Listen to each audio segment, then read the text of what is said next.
गर्मियों की छुट्टियां शुरू हुई थी।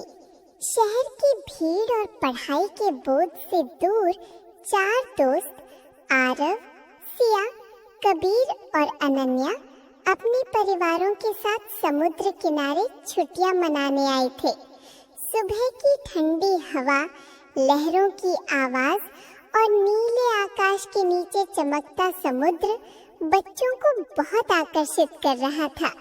वे सब उत्साह से समुद्र में नाव की सवारी करने निकले।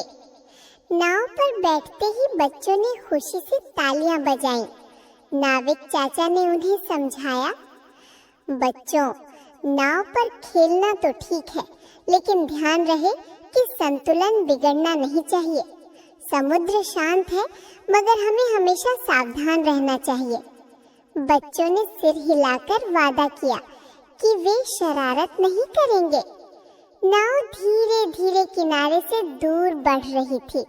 लहरें नाव से टकराकर मधुर संगीत सा सुनाती। आरव ने आसमान की ओर इशारा करते हुए कहा, देखो, बादल ऐसे लग रहे हैं जैसे रुई के बड़े बड़े गोले। सिया बोली, हाँ, और देखो, ये तो किसी सफेद हाथी जैसा लग रहा है। बच्चे हंसते हंसते अपनी कल्पना में खो गए। थोड़ी ही देर में कबीर ने देखा कि समुद्र के बीचों बीच डॉल्फिन मस्ती कर रही हैं। वे पानी से ऊपर छलांग लगाकर मानो बच्चों को नमस्ते कर रही हो। अनन्या ने खुशी से चिल्लाकर कहा, वाह, डॉल्फिन कितनी प्यारी लग रही हैं।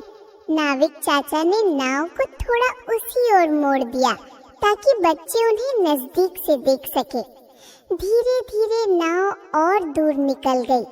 अचानक आसमान पर हल्के बादल छा गए और हवा तेज चलने लगी। समुद्र की लहरें ऊंची होने लगी।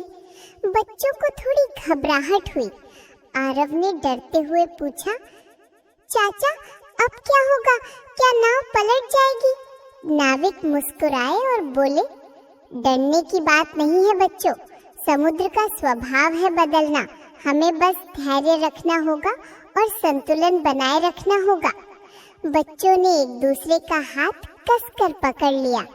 सिया ने धीमे स्वर में कहा, अगर हम साथ हैं तो कुछ भी मुश्किल नहीं। ये सुनकर सबका हौसला बढ़ गया। नाविक चाचा ने कुशलता से नाव को लहरों के बीच संभाला और कुछ ही देर में मौसम फिर साफ हो गया। अब बच्चों ने चैन की सांस ली।